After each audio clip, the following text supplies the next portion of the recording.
Hello everyone and welcome back to another episode of the Smart Money Show.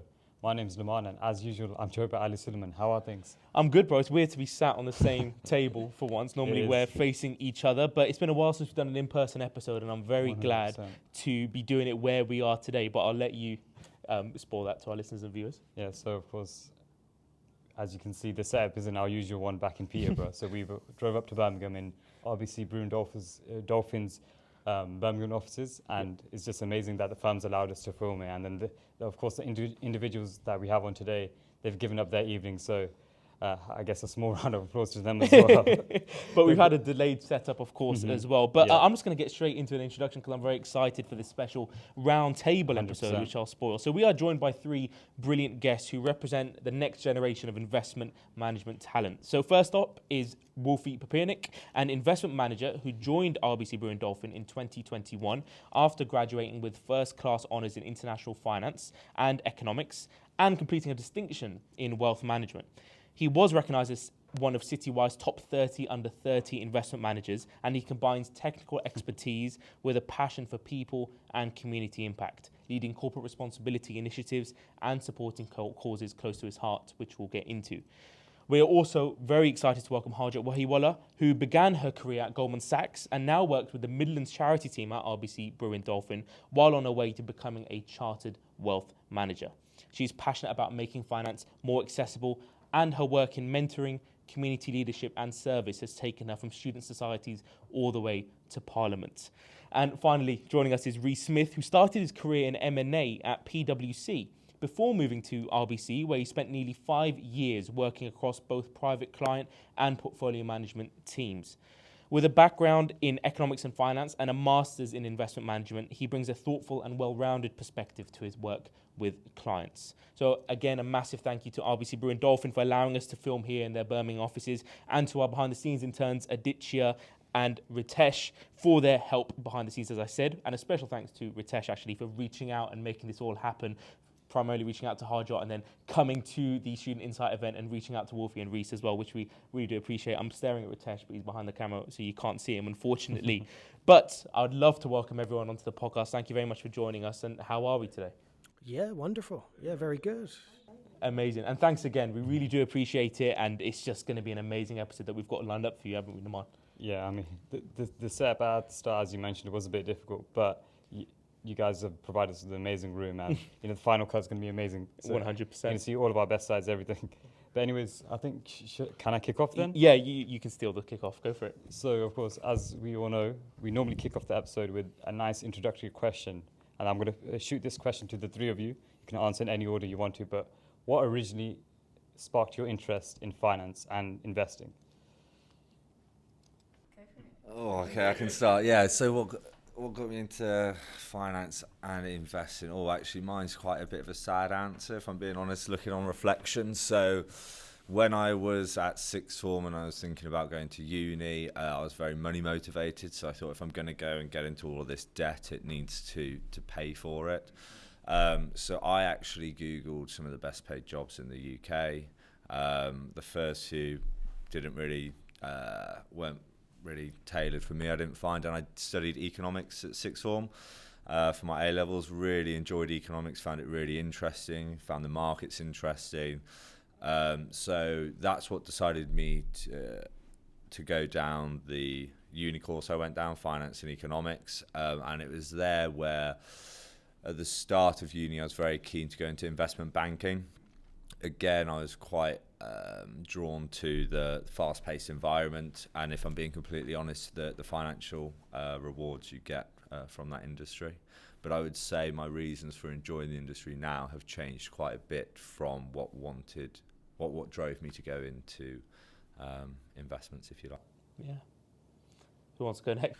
I'm happy to go next. Mine's a little bit earlier, but roughly a similar age. So when I was 14, my dad kind of inherited a decent amount of money, but nothing too crazy. I come from a working class background, so my family had never kind of experienced a lump sum of money. He never knew particularly what to do with it. So his best friend said, well, why don't you invest it?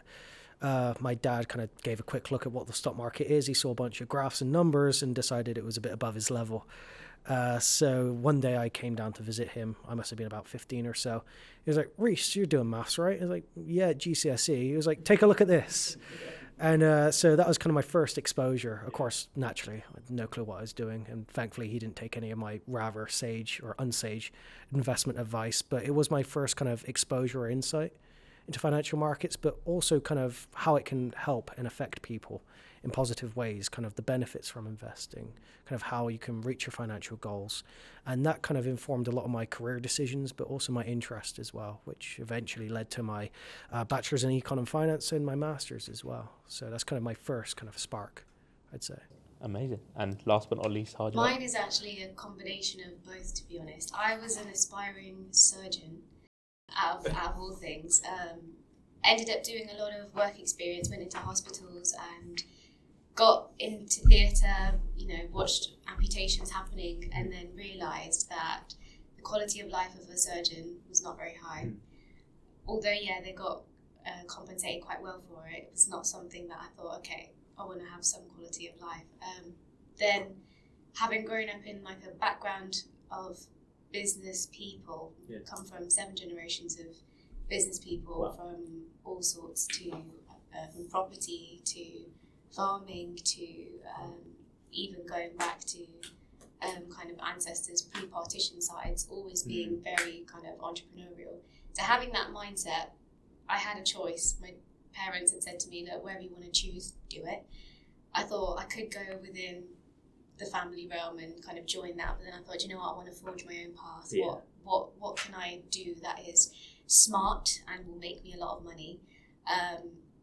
Then kind of fast forward to thinking that I wanted to do investment banking, quickly realised, having done my placement year at Goldman's, that it's very, very kind of intense, especially when it comes to the kind of day-to-day, very long working hours. Yeah, you get compensated very, very nicely for it. But again, having a good quality of life for me was quite important, and having a sort of sense of giving back, community-wise, feeling like you're helping others, like you said as well, Reece.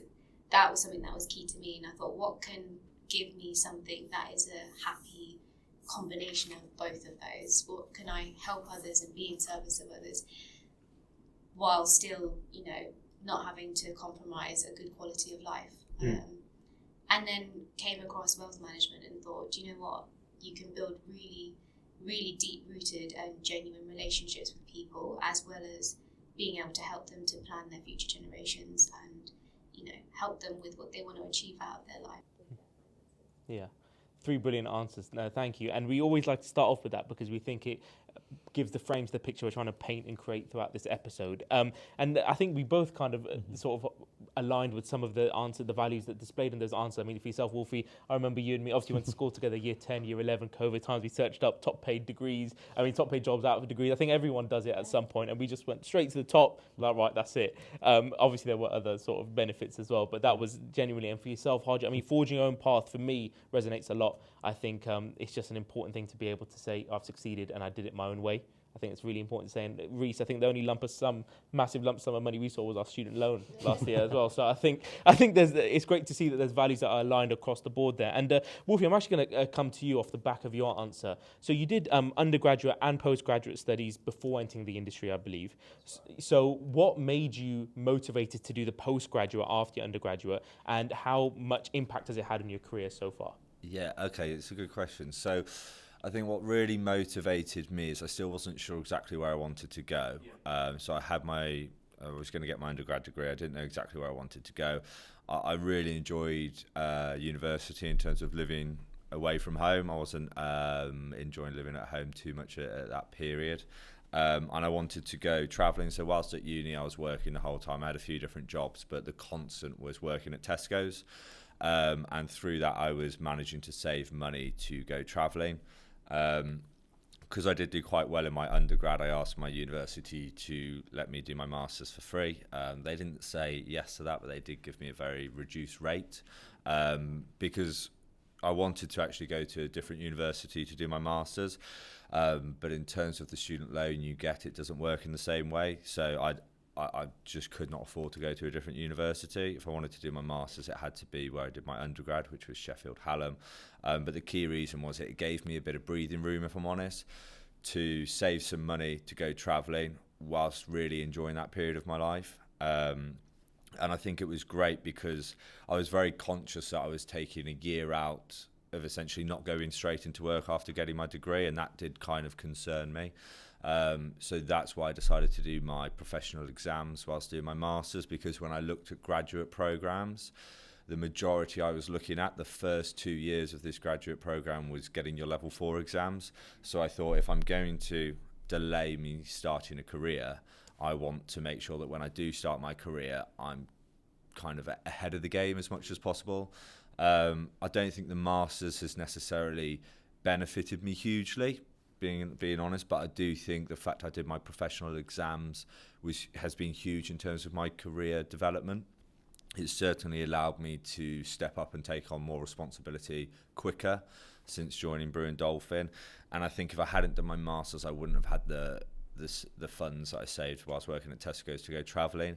And again, that was a huge part of my life. If you know, I was away for about a year and a half, but that was a really important thing that I did. I really wanted to go and experience a bit of the world, and I'm so glad I did, because I can't imagine, unless I win the Euros tomorrow, I think it's very unlikely that I'll have the opportunity to step away from work and kind of live with such freedom for such a long period of time. Yeah. Brilliant answer, and it's something I'm battling, and we know a lot of our listeners and viewers are. Two things in that I want to highlight is obviously the decision to pursue a master's. I'm not a massive academic guy; I'd rather do it, but I know the potential benefit personally and professionally of a master's. But then also, it's interesting to hear you say it hasn't aided you too much in your current career, which I think you could be said the same sometimes about what you learned during a bachelor's. I think it's easy to say now as a student, but also about traveling and having freedom. I mean, in the mind, one of the things we differ on is you took a gap year, I didn't. Biggest regret of my life not taking a gap year. Genuinely, I feel like I wanted to travel so much and I just didn't. Instead, I was just like, oh, I've got to get into the world of work and stuff. And now I'm like, when am I going to get that chance? Do you know what I mean? I completely get what you're saying. And I've heard so many people when I say, oh, I went travelling for 18 months, and they say, oh, biggest regret, I didn't do that. Yeah. And I totally get where you're coming from as well, because actually before I went travelling, I did actually have a job offer from another company in 6 months' time, because originally I was only planning to go travelling for around 6 months. Yeah. And then when I was out there, I was loving it, and I thought, there's no way, I've got to make the most of this opportunity. So I ended up turning that job role down, but I did find it really difficult because I felt so much pressure. I've just been to uni, I've just spent 3-4 years doing this education, and I've got a load of debt for it. I need to get a job, and there's so much pressure about how hard it is to get a job. So it wasn't a decision I took lightly going travelling, but it is one of the best decisions I make. And if there's one thing I would say to people that are on the fence of, do I go travelling, do I not, I would say do it 100%, because I do not regret it one bit. It was such a great decision. And I think now that I'm in the world of work, delaying me joining the world of work by 1 or 2 years, so worth it, because you've got to almost zoom out a bit after university. Yeah. You're going to be working in your career for a good 40 odd years, so delaying it by a couple of years for those life experiences, I think it is so worth it. So if there's one message I would want to get across, it's people that feel that pressure to go out and get a job, but they really want to go travelling, I would say go and do the travelling, because you won't regret it. You really won't, but you will regret, I think, not going. Yeah, and I think another misconception people have is that since you're taking a year out, whether that be for travelling or for other reasons, that doesn't mean that you'll be completely closed off from movements towards your career. So you can maybe start projects in your gap year or whatever. So I think that's one thing that people think it's like a yes or no thing. So okay, you take a gap year, that means you're literally closed off from your career, your studies, but you can mix in both, which is kind of what I did. So I took my gap year, I started this podcast. Now I'm not saying start a podcast. There's many other things out there, but of course if you want to, be my guest. But yeah, I think I'm rambling too much now. So before we lose the viewers, Harjot, I've got a question for you. Now, in your introduction, you mentioned how your placement at Goldman's was very insightful. Could you talk to us more about that and just how did that go in general? Yeah, sure. So I was within corporate services and real estate. Essentially, that was, if you didn't notice that anything was going wrong in the business, then we were doing our job right. And there was a whole host, like it was from events to real estate to document management to facilities management, but breaking it down, like one of the projects I worked on was to do with the engineering contracts that they had. And, a place like Goldman's, huge, massive buildings, requires a lot of energy, right? And all the generators and such. And it was really going down into the nitty gritty of, okay, these are the like absolute picks and shovels level of this is what goes into the beast that is a huge company. One of the highlights, I think, the diversity in people. I think it was such a pool of excellence, genuinely. Like you talk to people and you wouldn't get kind of shunned away. They'd have the time of day to talk to you, to share their experiences with you. That was perhaps one of my favourite parts. I really took the opportunities that came my way. If there was any kind of volunteering events, any kind of mentoring opportunities, even to the extent of searching through the intranet to see different people's names, where they work, putting in like a 5-10 minute chat with them and really just building connections. That is so invaluable, because not only do you get an insight into what they do on a day-to-day, but it helps you to practice. It helps you to practice how to speak to people, how to genuinely connect on a level. If you're going in just trying to kind of get one objective out of it, then, it can seem quite fake. Whereas people put their trust in people, and practicing forging genuine relationships, it comes in any kind of case. You don't necessarily have to just be talking to a CEO or, somebody who you've got a business interest in. It's a person to person level, and that is something that I really took from there. But also go for the opportunities that come your way, because there were so many projects that I'd asked for, and there was kind of events, things that I never really thought I'd enjoy working within events and that kind of realm. But when you really get into, the different facets of sending communications out or meeting so many new people, I think, that was my favourite part of it. Yeah, no, amazing. And there's some, I mentioned it in a previous episode, but I think it's relevant here. Being intentional throughout what you're doing, whether building relationships, having meetings, coffee chats, going for opportunities. I think being intentional comes across subconsciously a lot, especially during a coffee chat. If you're just there to maybe get a referral or just get information, it can come through, right? Yeah, and in a lot of the cases that people need to understand, more or less regardless of what role you're doing in finance, it is a people's game, isn't it? Like if you're in IB, if you're in a markets role, if you're in somewhere on the buy side, it doesn't matter at all. Like, because your ability to network within your own company and of course in certain roles with clients and whatnot, it is really important, right? Yeah, 100%. And I think it leads on to the final question of this section to yourself, Reece. At the top of the episode in the introduction, I mentioned that you started your career in M&A at PwC. Talk to us about that. What led you to start that, and what was the transition like from PwC to where you are now? No, of course. I mean, the reality is I kind of got the position because I was fortunate enough to I got accepted for the role, more or less. I was kind of looking wherever post-masters. I was pretty open. I just kind of wanted that initial foot in the door, that initial exposure, which is always kind of the hardest part, I'd say. For me, I kind of looked anywhere. I'd moved around a lot as a kid in the country, so I felt comfortable doing that. During that year, I had interviews as far south as Chichester, as far north as Inverness. So I kind of, I mean, for the Inverness role, I even had the recruiter pick me up from the airport to drive me to the actual interview itself. I didn't get the job, unfortunately, but it kind of showed how wide of a net I was trying to cast. And it just so happened that the PwC role was the first one that kind of offered me a position. So that's kind of how it wound up there. When it came to M&A, I mean, my exposure and my interest in that, I'll be honest, I was always more interested in investment and wealth management. That was always, bring it back to the first anecdote I said, my dad. It was always kind of about that for me. So M&A was it was a way to kind of get exposure, kept an open mind to it. It was interesting work at times. Long hours, can be intense at times. But I kind of felt like I was spinning my wheels a little bit. I struggled to kind of engage or meld or kind of enjoy it as much as what I should. That isn't to say anything bad about PwC. fantastic company. You know, it's got a renowned grad scheme. It's got a position or kind of a sector or a service for just about anything you can think of. It's appealing, and it's understandably appealing for the right people and for a lot of kind of finance and econ graduates, but also people just kind of looking to get exposure into that as well, whether regardless of what degree they've done. And it's, you know, top of the pile for that, or amongst the best. So I can understand it. But for me personally, I never lost sight of kind of what I wanted to do in terms of a goal, and that was never M&A, that was investment management.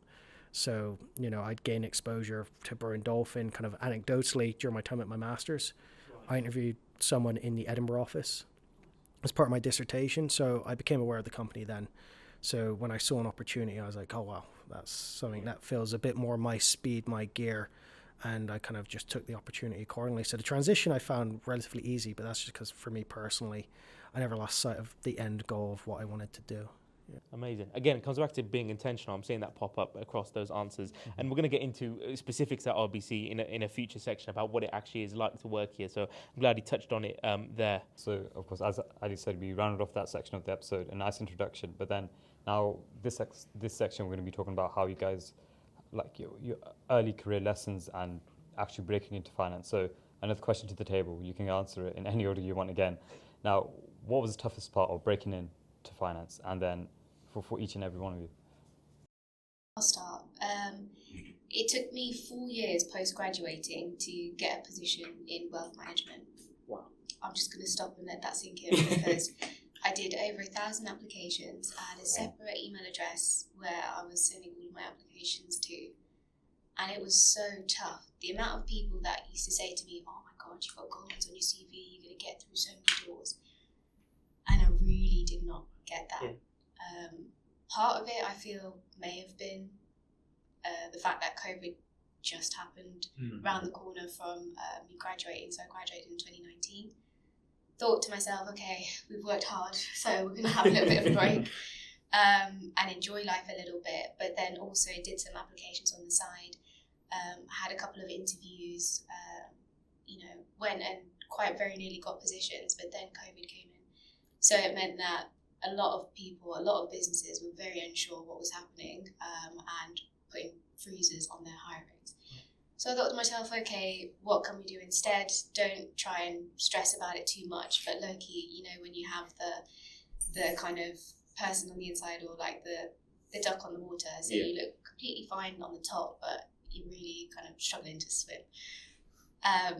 So I was doing so many applications and thinking to myself, is it really still worth it, or is this the path I want to do? Do I keep going? Do I cast my net and expand and go into finance roles, as opposed to kind of trying to get into relationship management roles, wealth management roles? And that was really tough. But I think the turning point was letting divine timing just take control. Yeah. And I thought to myself, I'll live life a little. So genuinely enjoyed myself, went on a couple of holidays, but at the same time I thought, okay, money doesn't come out of thin air, so I needed a job too. Ended up doing a lot of Amazon deliveries, learned so much about being able to talk to people, but then also, you learn a lot of lessons when you're in hard spots, and I think that grit and that determination that came from really having to dig deep and keep doing these applications and not doubt yourself when you're writing, I'm extremely competent and I, do X, Y, Z and have been on these many committees and this and that. And so that, it really taught me to dig deep. And then when it comes to how I actually got the position, I'll track back to life experience. I feel like all the other kind of side jobs that sometimes we feel like we've had to fall into or had to turn to, Amazon deliveries, or even I worked at a doctor's surgery when I just got married as well, just trying to find your feet. You learn so much about yourself and how you can transfer your skills across, because learning the fact that I was great at conflict resolution by working behind the desk of a doctor's surgery reception, wow, they deal with a lot. And being able to keep your calm, still stay composed, and be able to deal with people who are very upset and then deliver some sort of solution to them. That is, fast forward to, I'm not in the position yet where I'm advising clients as a certified person, but when you see in meetings, some clients might be upset with the level of performance, or if the markets have gone askew and you're like, oh, okay, how do I console them? Those are transferable skills right there. And life experience is priceless, I think. So don't feel like, oh no, I've had to work at Tesco's, become an Amazon delivery driver, that's the be all and end all. Like, these are your building blocks, they're your foundation. And then ended up kind of towards the end of COVID, I thought to myself, okay, life is happening. Ended up getting married, so relocated from Peterborough, where I was born and bred, over to Birmingham, where I went to uni. So it was not necessarily foreign, but it's a whole new phase of your life. So that took me time to settle into as well, kind of reacclimatizing. But then again, these doubts, these fears, like, can I still get a job within wealth management?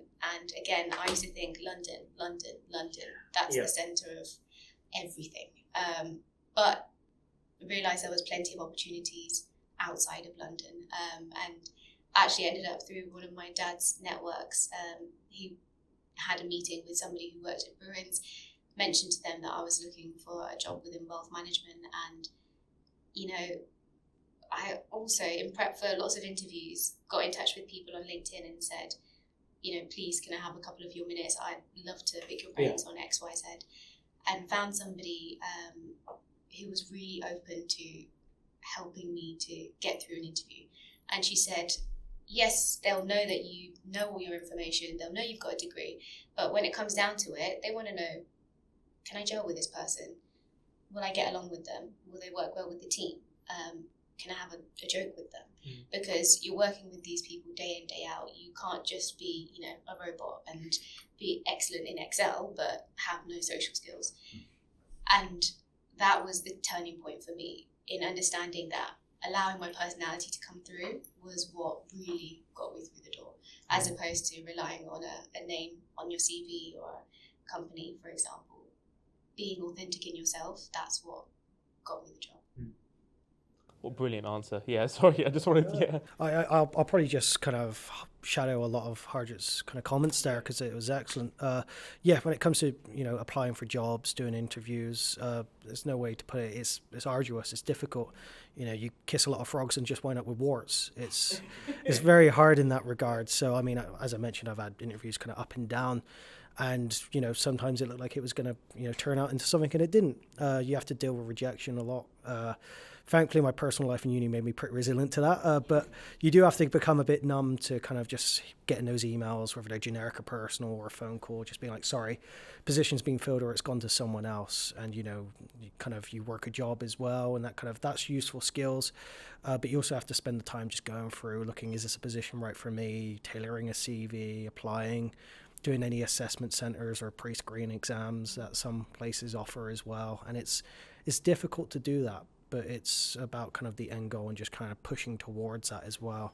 To piggyback on Harjot's point, because this was something that personally helped me a lot, is if I reflect on my initial interviews when I was first kind of looking for roles, I was very robotic. I'm a very introverted person, so I'm not quite as talkative as normal. I thought they had to be a certain way, particularly when I was looking at investment management and kind of wealth management roles. I thought you had to kind of posit yourself or present yourself in a certain kind of tidy manner. I'd never had any exposure to that type of thing, so I was just kind of guesstimating almost. And I was like, well, why am I not getting positions? Why am I not getting positions? And then I realized if I was a bit more myself, granted, I'm introverted, but if I'm a bit more kind of relaxed, one thing I always say when it comes to job interviews is you have all the advantage, because it's an interview about yourself. And these people only know 2 pages worth about you, an entire lifetime. So if you go in with that kind of knowledge, that information asymmetry, it goes a long way. And once I started to realize that, kind of settled a little bit, and I had far better interviews and eventually got my roles, yes, at PwC initially, but also here at Brewin Dolphin. Best interview I ever had was at Brewin Dolphin, because I was just very relaxed. So it felt a bit more natural. And then again, Harjot's point, how do you gel? Can you work with this person? Anyone with enough time, Google, energy, can kind of figure out how to do something when it comes to finance or econ. but who you are as a person is kind of the main selling point. So just think about that. How would you sell yourself? How would you describe yourself to people? And when you're having a conversation with friends or family, when you're at your most relaxed, try and center in on that part of yourself when you have interviews as well. So one of the questions I got was, what's your favourite book? Wow, yeah. And do you know what? It just gives you an opportunity to show them a bit of your personality, but also like questions like, if you didn't have to do your day job, what would you do with your time?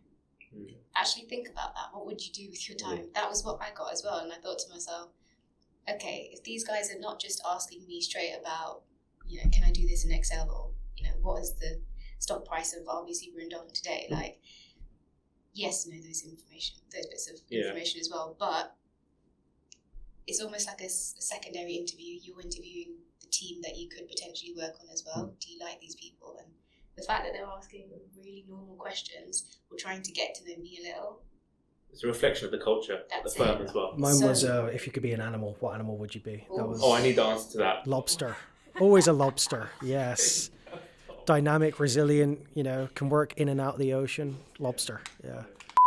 Yeah, so quite similar to what Harjot and Reece have said, like very similar in terms of, I found it really hard. I was like offering to work for free, messaging all sorts of people, tons of emails, getting so used to just rejection and no responses. And I think because when I left for travelling, I had a job opportunity and I kind of kept in contact with them, so I was expecting to come back and have a job quite quick. I had my level 4 exams. I thought it put me in a good position. And I was travelling when COVID hit, which brought it to an end. And as I was coming back, I'd been arranging interviews and then they all got cancelled. So for just over a year, I was then labouring. So I was putting down patios, doing some roofing, all sorts of stuff like that, which I did love, but it was never where I wanted to end up. So I was constantly applying and offering to work for free. And I think to what was raised earlier in terms of being a right fit and being yourself, I actually applied for a job with Brewin Dolphin, same role but at a different office. I didn't get it, and I remember it was probably the interview I really wanted it the most. And I remember I'd done a lot of interviews at this point, and I was like, that was one of the worst. And I had actually been offered a job previously by another company, but it was for their graduate program. And they wanted me to redo another set of level 4 exams, and I said I don't want to do it. I've already, done that hard graft. So I said no to that, and I remember at times doubting, like, was that the wrong decision? Should I have just sucked it up? And then I had actually accepted another job down in London, broader corporate finance, I think, to the point where when you get so many rejections, it's like, right, I just need to break in. I just need to get my foot through the door of a bank and hopefully make a good impression. And then the job came up in the Birmingham office. I applied for that, and I think because I already had a job secured that I was on the training program for down in London, I was very relaxed in the interview, and then got offered the job, and that was that. But I did find it really hard to get into the industry, and I think something that I imagine is probably common between all of us. And when I look at some of my peers that have got into the industry and those that haven't, that wanted to, I think it is that resilience of every time you get a no, picking yourself back up and going again. And it's hard. I think you've got to accept there's quite a lot of rejection, and it can kind of get you down to some points. But I think the way I always used to think, well, if somebody else is dropping out of that race, it gives me that bit of an advantage. So that would kind of drive me to keep going. And I'm so glad I did. It all worked out really well in the end.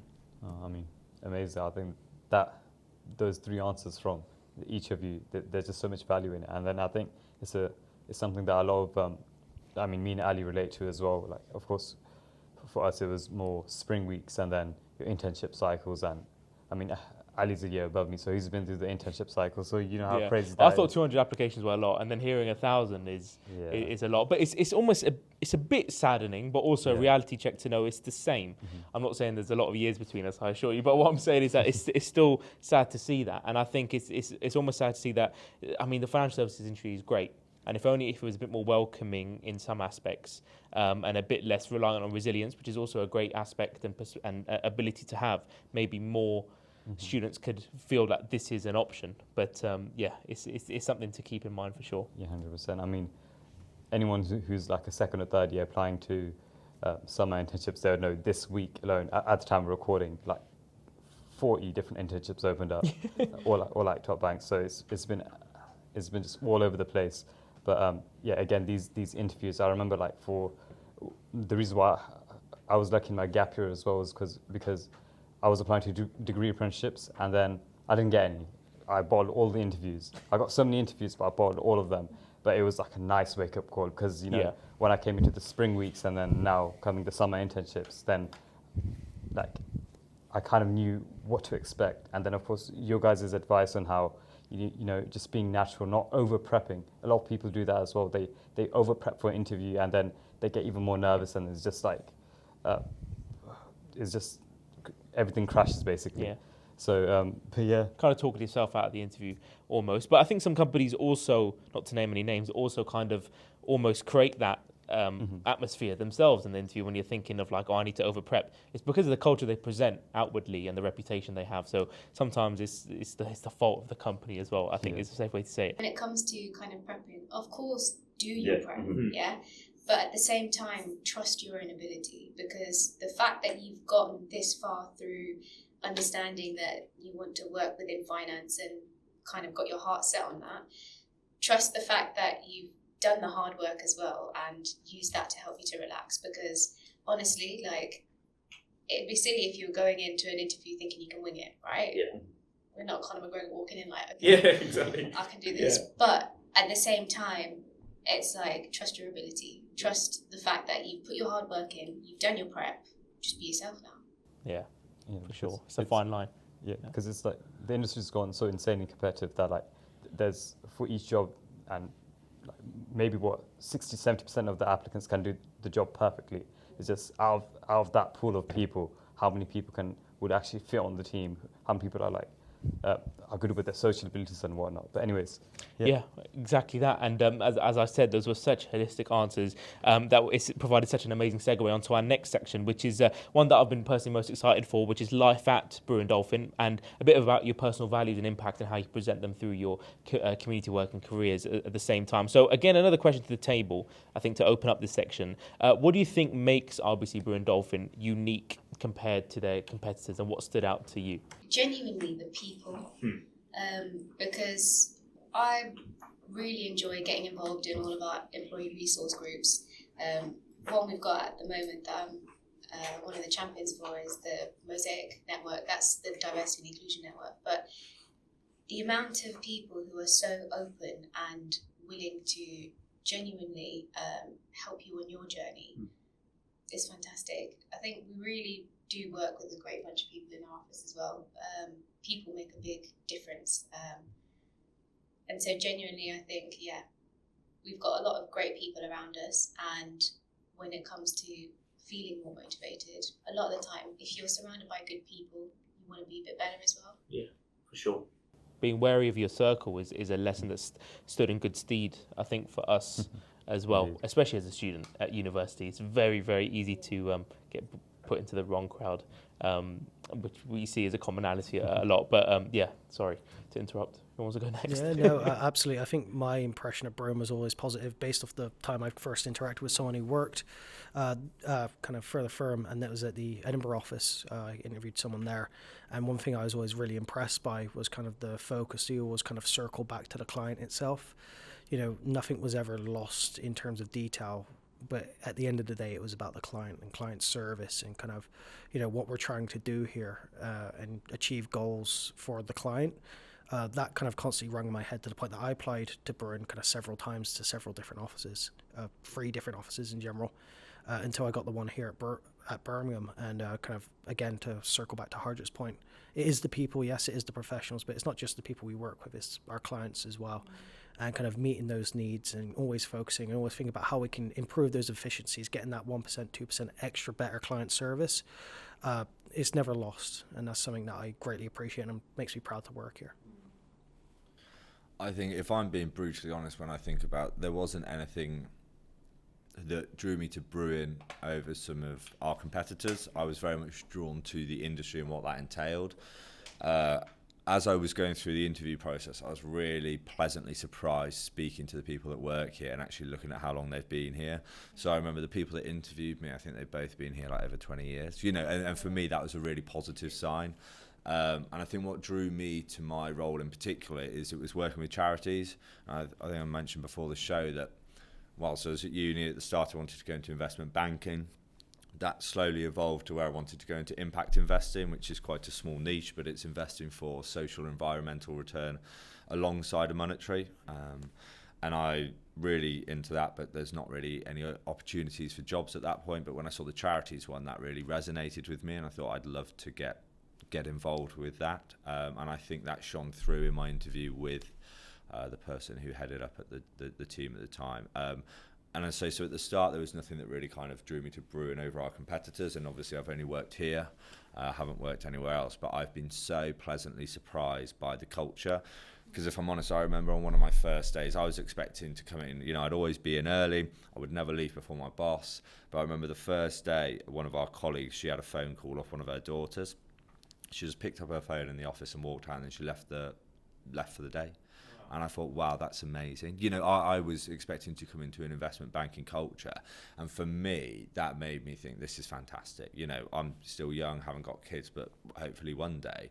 And I think being able to have that balance of work and life, and I always think I want to work to live, I don't want to live to work. And it kind of solidified that as a company, they understand that. And I think that is really important. And it's only going to be something that is more important to me as I get older. Yeah.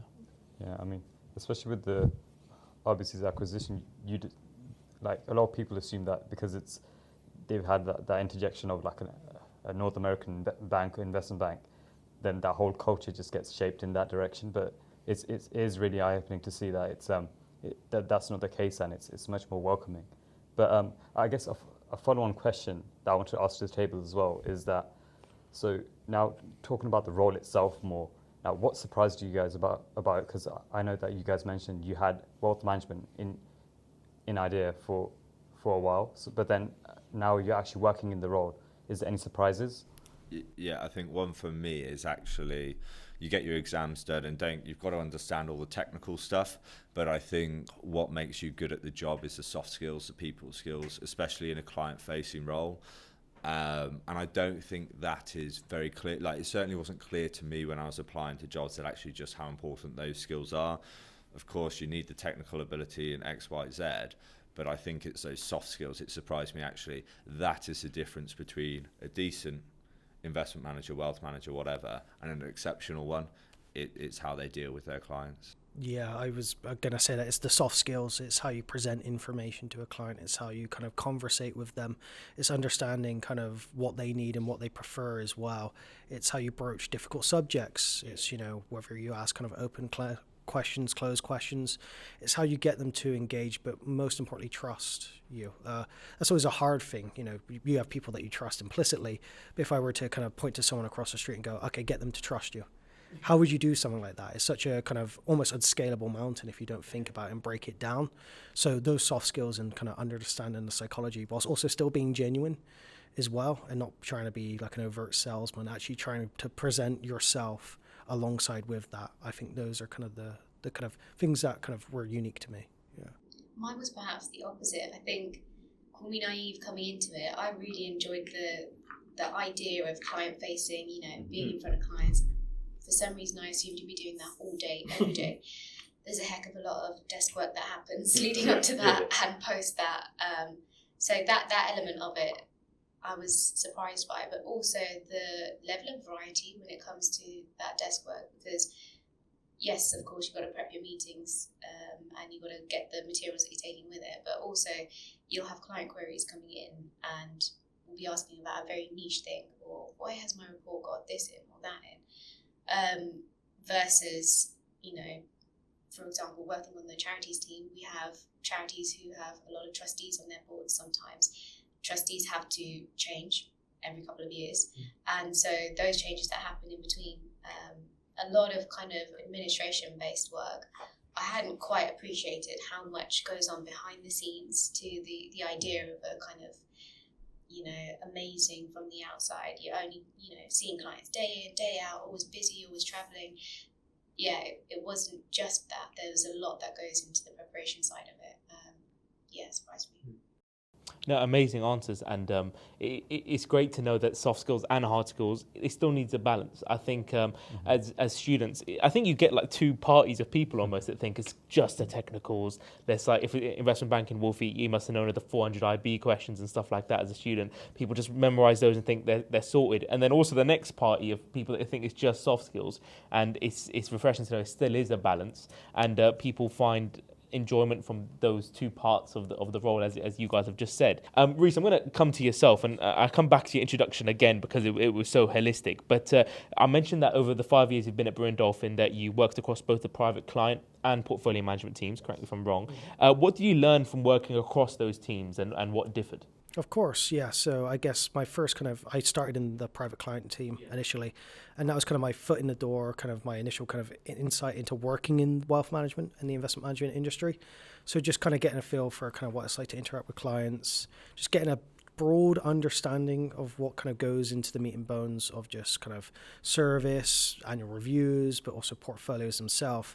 And that eventually kind of dovetailed into me going into the portfolio management side. I wanted to kind of know more about what was under the bonnet, more about kind of how we actually build these portfolios, how we meet our clients' needs on a more technical aspect, focusing on those harder skills. And I eventually moved over and I got to gain insight into that kind of, this is what's buy list, this is why we buy this is what we hold, these are our objectives, things of that nature as well. So it was kind of understanding the more hard technical side. Of course, it was less client focused. It was more focused on kind of research, understanding the markets, holding a position and an opinion on the markets themselves, and trying to build that argument yourself. It's you think about how kind of lawyers do things. They take a position, they take an argument, and they try and build that accordingly. You take an opinion on the market. Why do you think that's going to happen? What's your evidence? Kind of, what does that mean? The so what of it all, kind of being able to understand that. That I found that really helped when it came to the more technical side. When I came back over to the private client team, because it became a case of, well, clients ask those types of questions. If you present macro, or if you try and distill what's going on in the market, the response could be, well, so what? Being able to understand that, being able to inform that harder technical side based off my time in the portfolio management team was useful. So it kind of all informed each other. It was kind of very kind of sequential steps to me. I started in private client. I wanted to understand more about what we invest, why we invest it, how it meets those goals, wind up to portfolio management. And then I wanted to kind of apply what I kind of understood from a technical side into private client back again. So that's kind of how I followed that journey. Yeah. And then, so I guess for that then, and especially your time on the more technical side, that there would be a lot of involvement in commercial awareness and questions to do with that. So must be really, really, really interesting. So, but then I've got one question for you now, Harjot. So, of course, as Ali mentioned on the top of this episode, you work in the Midlands charity team. So, how is that like compared to the other teams at Brewin? I think we look after a very select client book, in the sense that it's not just an individual, Mr. and Mrs. McGinnis, for example. It's a board of trustees who are looking after a charity's money. So they're stewards of their capital. And in turn, the responsibility that comes with that is quite hefty. So we have to ensure that we're doing our best, not only for an individual level, but it's such a big game, in the sense that it's a wider set of people that are relying on you to be able to do your job right. But when it comes to the variety of people that we get to meet, it's vast. Some of the trustees can be, CFO levels and really have, extensive experience in. We've got some that are barristers, some that are, head teachers of schools, and passing that learning forwards and giving back and safeguarding future of their charities, as opposed to just kind of looking out for your own self. So you get to meet a lot of different people, but you also have that underlined commonality through them. And when it comes to your own values, and personally giving back a lot in that sense, selfless service, and there's a lot of similarities in that sense. But when it comes to what is it like working on the Midlands charity team, I think the team really makes a difference. The bunch of people that you have working day to day, and knowing how to communicate with one another as well is so important, to be able to adapt, to be able to really understand what it is that somebody's asking of you, and vice versa, being specific in what you're asking of others, with that common theme of the client comes first. So, sometimes you'll have queries coming through and you've got a normal day-to-day task to do, but the client comes first. Like, try and respond to them as soon as possible, within 24, 48 hours if you can help it, type thing. Yeah. Wolfie also works on the charities team, so he can give his own perspective on that. But But that was going to be my next question. I mean, what's your experience like in your specific role, and how does it maybe differ to what you came in expecting when you started?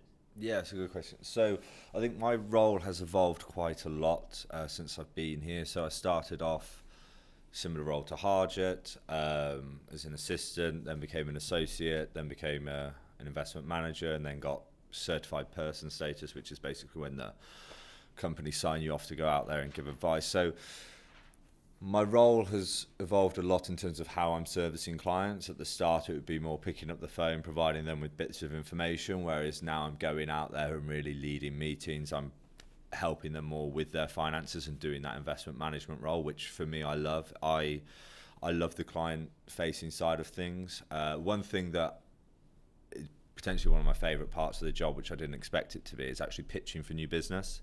And I remember at school, when you're asked to go do a presentation, and they're like, you need to get good at presenting. And I think, what am I going to be doing? Whereas now it's something I love, and it's something I've really tried to, and I'm constantly trying to get better at. But that's been a real pleasant surprise. And I think to Harjot's point, our clients are so varied, and I like that. And I find, for me, working with charities is much more of a challenge than private client. I've gone to some private client meetings and they're lovely, but it is way more about the relationship. If the portfolio is up, you talk about the portfolio for a minute, and then it's tell me about where are the kids, where's your holiday. Whereas, as Harjot said, with trustees, a lot of them, they are there to almost grill you, because it's their duty to do so. And so sometimes I'm presenting to an investment manager from one of our competitors. Other times I'm presenting to people where I talk about Tesla and Elon Musk, and I'm not even kidding, they've never heard of him. So it really, and I like that challenge, that we have to vary our delivery so significantly depending on our clients.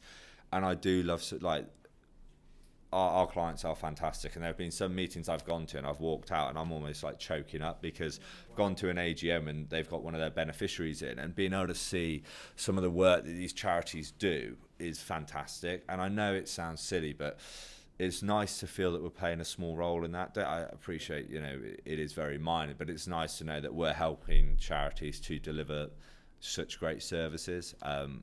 It's fantastic. I feel really fortunate that I genuinely do really enjoy my job. It's great, to be honest with you. Yeah. And you get to see that full circle, because you see that, okay, yes, we're raising funds for their portfolio, but when you go and actually visit their sites and see what the portfolio has actually funded, like a building, especially, created for whatever needs they have, it's a different level of fulfilling, I'll say. No, and I was surprised actually how much I've got from it in that space. It's really great, and some of the people we meet are genuinely so inspiring. You meet some really lovely, selfless people, which is nice.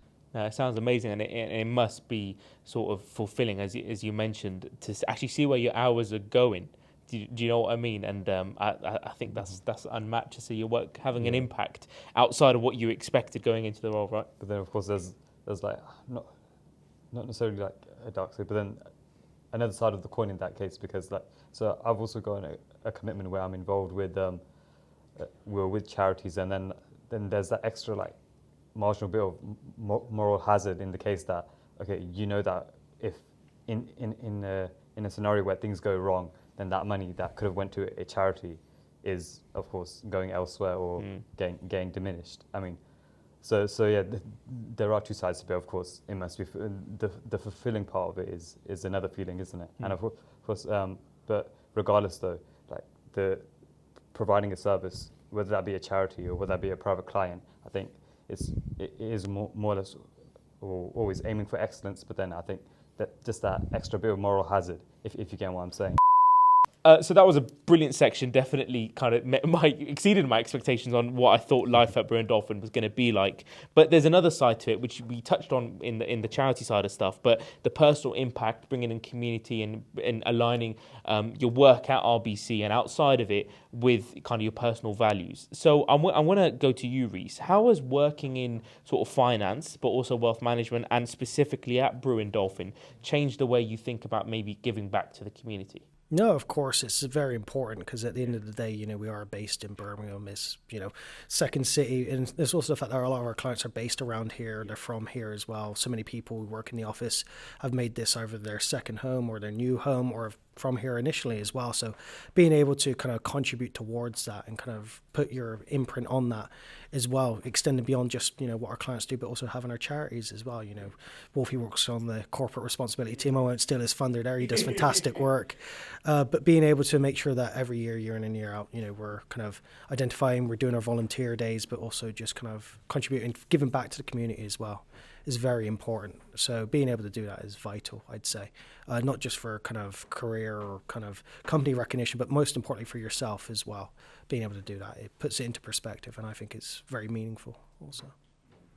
And it's also kind of nice to see that how finance is expanding, like just beyond your London, because like you've got Birmingham. There's a few hubs opening up here, and then you've got across the country really. You've got Brighton, Leeds, Manchester. So it's nice, but then again, it's like then you can get more hands-on because London, trust me, it's great. You've got your beautiful skyscrapers and whatnot. You've got the proper feel of finance, but then having like a genuine community impact in central London, I guess, is much more difficult. So I see the benefits. Yeah, for sure. And you mentioned at the start, Reece, about how you applied everywhere, like Inverness, et cetera, et cetera. So that also kind of adds to it takes away from the stereotype and the stigma that it's just London, which we mentioned at the start as well. It really isn't, and this is proof. I mean, we're sat at Brewin Dolphin's offices in Birmingham having one of our best episodes so far. 100%. And of course, if you complement that with the whole idea of wealth management being much more hands-on role and hands-on industry,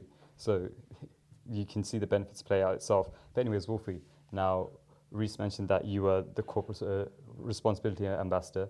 Now, how is that like? What responsibilities have you taken up? It's a challenge, if I'm honest, because I feel like I'm constantly bugging my colleagues to go and volunteer or donate money to a charity. So it's a bit of a challenge in that aspect, but it is something I do feel quite passionate about. I personally get a lot of joy from being able to help people, and I'm lucky that I get to do it through my day job. There's nothing I love more than speaking to a charity when they've got X amount of money, so let's say sat in the bank, and when I start talking to them about how this can actually be used to provide more positive benefit, that's great. But I think outside of that, I think we have a huge responsibility as a large corporate to give back. And I think for me, one of the things I did, Ritesh came to the student experience day. The key reason I do that is because I found it so hard to get into the industry. I don't have any contacts, and I think a lot of people, maybe more historically, a lot of people have got into the industry because they've known someone, and that really frustrates me. I don't think it's fair, and one of the reasons I do the student experience day is because I really want to open up students' eyes to the opportunity, because I think it's a fantastic industry to work in. And so for people that are keen and hungry, I want to just show that opportunity. So that's something I really do care about. I'm also a trustee I'm a big lover of animals. So I'm a trustee for Birmingham Dogs Home, and I'm actually trying to bring that into work. So I'm looking to do something with specialising with the animal sector. So at the minute I'm working on a piece of research I want to do through work, but reaching out to better understand the issues that they face. And something else I feel quite passionate about is financial literacy, and actually the lack of it here in the UK.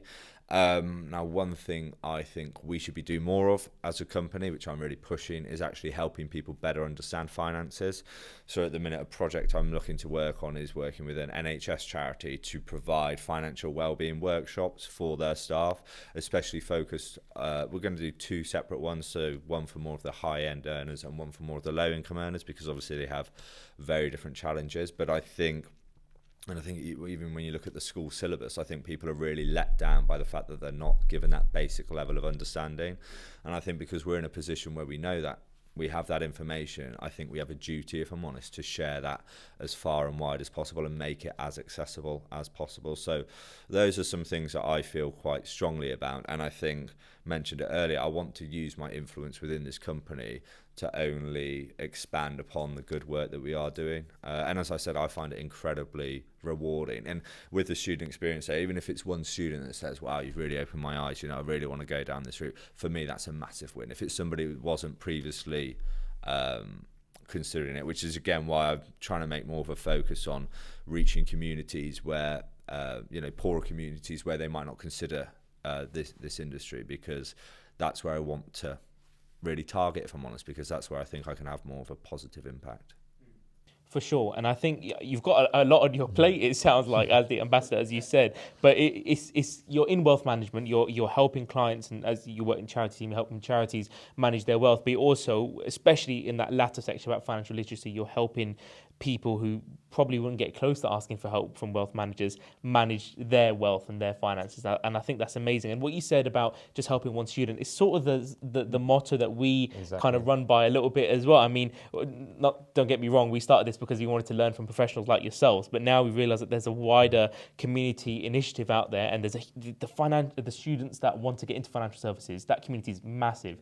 So the fact that we can potentially give someone a bit of insight, or be the middleman for that insight into a career that they want to get into is such a great feeling. And we've seen the impact of that with the messages that we get sometimes. You help me with this, help me with that, and just kind of the team that we have. And we've got a team of almost 30 interns and people and students that are working alongside me and Naman just to help put this all together, right? Yeah, 100%. I would say one thing that motivated me as well, because although I've been in the industry for coming up to 5 years now, I still remember so freshly when we were talking about how hard it was to get into the industry. When I was messaging fund managers, everyone asking, I'll work for free, I said, if I ever get into that position, I will not be one of those people that just ignore someone. If I can help someone, I will always look to do it. Yeah, definitely agree that paying it forward, being a genuine human and just helping another person goes such a long way. Yeah, because I think it comes back to the conversation of diversity. Because if you think about it, when people, if there's like a certain demographic that, using statistics, they are lowly represented in the finance industry, realistically the only thing that's blocking them is the fact that there's a barrier to learning. Because of course, and then that kind of proves that the idea that what's really needed in this industry, and probably other industries as well, is that education, financial literacy. Like that's why me and Ali started this podcast, just so that more and more people, they can just learn about careers, and then things be going well so far, hasn't it? Yeah, no, luckily. And Harjot, I'm glad you kind of got off the back of Wolfie's answer there, because the final question on this section is to yourself. So you talked about helping other people, but some of your work outside of Brewin Dolphin is just astounding and inspiring. I mean, at the top of the episode, I spoke about you speaking in Parliament. So what did it mean to you personally to speak in Parliament about kind of Sikh institutions and values? Honestly, it was genuinely an honour, because it's not a one-man project. It's not Harjot went to Parliament and spoke. It's being part of something bigger, and it's understanding that is highlighting, celebrating the work of Sikh institutions. So that the organisation that got me there was Gurdwara Aid. So they help Gurdwaras, the Sikh places of worship, to manage all matters from governance to safeguarding training to effective waste management solutions, and being economical in that sense. And essentially it was a launch of their Gurdwara handbook. So that is almost like, let's call it the Bible of how to run a Gurdwara. Yeah. And although there's so many different ways to do it, that is a formalized document, the first of its kind, set a precedent and had to be celebrated. What did it mean to be there in Parliament and to really showcase that? Fantastic, because not only does it help the Sikh community and highlight that, there were so many others there that were not Sikhs that were there celebrating together. I think it's really about that element, because it's not just help your own and progress further. It's a lot more about helping humanity as a collective, and where we can have good practice in one element, we can have good practice in so many elements. And so essentially it was, what I did there was compare the events. So we had a lot of different speakers, a lot of different parliamentarians, really highlighting how Sikhs in communities and how far institutions have come in terms of, putting themselves on the map. But it was a sheer celebration of really, getting so far as a milestone in that sense. Yeah, for sure. And I love that part, just to pull a highlight out of it, about it wasn't just Sikhs there. And I think that's representative of what society should be like, a melting pot, right? They should be able to learn from, one sort of group of people and apply that to another group. And that's exactly what it should be. It shouldn't be siloed thinking. The diversity of thought is one of my favourite phrases for good reason, right? And, in society in recent times, it feels like we're slowly going away from that. And so to see the work that we're all doing, but especially yourself, Harjot, I think it is really inspiring. I think we need to see more of that, right? Yeah, 100%. But, you guys have given us a lot of time, so we are going to move on to the last section of this episode. Now, as all our viewers know, we normally finish off with 3 questions that's a nice reflection for the guests, and then it's just a nice, overview of what we discussed in this episode as well. So I guess to the table now, each 3 of these questions will be, so looking back on your career journeys, what is the biggest lesson you guys have learned? I think for me, it's have a plan, but trust the process. I think personally, there's so many things within my life that I could have questioned and said, why did it take me 4 years to get, a job after graduating? But divine timing is second to none and sometimes can't be explained. So really see the silver linings in what situation you've got, because it doesn't necessarily have to be a bad situation. I feel like also I realised that you can be grateful for where you are and also you can feel like you're really up against the wall, and that doesn't mean you're not grateful. It just means that that's what you're feeling in that moment. Yeah, I'd say just kind of reduce or relax your preconceived notions about what it's like to work in finance. You can have this idea in your mind's eye about what it's like to work in wealth management or an investment bank or, a back office role, anything really, or audit. But trying not to kind of build this stereotype or this idea in your mind, because no matter how accurate you think it is, it'll be completely different once you're there. So try not to kind of convert or mold yourself into a certain type of person or character, which you feel like a company is looking for or a certain industry is looking for. Just try and be yourself, and if it fits, if it works, you'll naturally find your place accordingly. I think for me, I would say work hard and appreciate that you can only control what's in your sphere of influence, what's in your circle. And I think make sure that whenever you look back, whether it's an application or how you handle yourself at work, don't look back and think I could have done better. That's how I feel anyway. And so I would always say, whatever you're putting out there, make sure it is your best, and don't beat yourself up. That's my kind of fallback. If I know I've done my best, then I can't beat myself up if it's not a success. Whereas if I think, actually I could have done a bit more there, that's when I would really give myself a hard time. So I think that's one of the biggest things I've learned, is that focus on what you can control and kind of be accepting of that, and also trust the process. If you put in the hard work, it will pay off. It might take a bit of time, and Harjot's mentioned about timing. I always believe things happen for a reason, as and when they should, and that gives me again a bit of comfort. And it's falling back on, I've done everything within my power. If it's meant to work out, it will work out, but I can't blame myself if it doesn't, because I know I've done everything I can. For sure. 3 brilliant answers, and I think I'm going to watch this episode back with a notebook and pen to write those down for sure. Yeah, 100%. Second of the 3 that we asked. So if you could give or tell your younger self the thing that you're most proud of in your journey, what would that be? What have you achieved that you think your younger self would be like, wow? Is this career-wise or outside? Anything. Okay. Anything, yeah. I can go. Mine's quite easy. So when I went travelling, I mentioned it earlier, because I didn't have much money, I was doing a lot of working and volunteering for food and accommodation. And one of the ladies I stayed with, I mentioned I love animals, she ran an animal rescue for dogs and cats. She had no funding. She was completely doing it on her own. She was a single mum of 2. One of the most inspirational people I've ever met. Like, really blew me away with how selfless she was. And I was with her for quite a while, and while I was staying with her, I just thought, wow, this lady's unbelievable. She needs more help. So I raised quite a lot of money through a gift aid page, and I remember I told her, I was like, Ashley, I'm gonna try and raise you some money, and she was kind of like, okay, that's a nice idea, but I could tell she thought, all right. And I raised her quite a significant sum. I also spoke to a local university where they had vet students, arranged for them to come to the centre was at her house. You know, it wasn't a full-on centre, I mentioned. And that was amazing, you know. So we then had a relationship with the local university. They would come in and they would take blood of all the animals for free. That was huge for us. And also got her known a bit better in the local community. So while I was there, we actually managed to get one of the dogs adopted by somebody who was kind of 5 minutes down the road.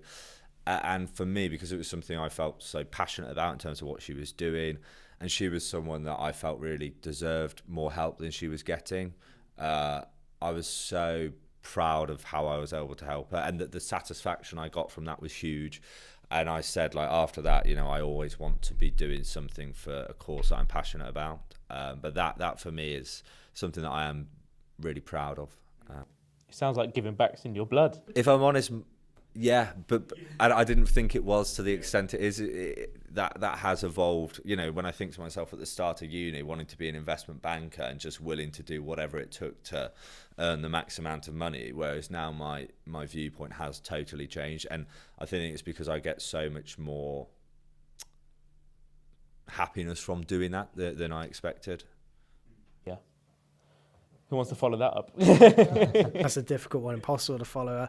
I think the big one for me is just knowing that I've been able to help out my family, particularly my mum and my dad. So, you know, being able to provide support just emotionally as you mature and become a man, but also financially as well, just being able to kind of provide that kind of balance to help them out the way they helped me out when I was younger. I think that was kind of a really big one for me. So that's probably what I'd tell myself.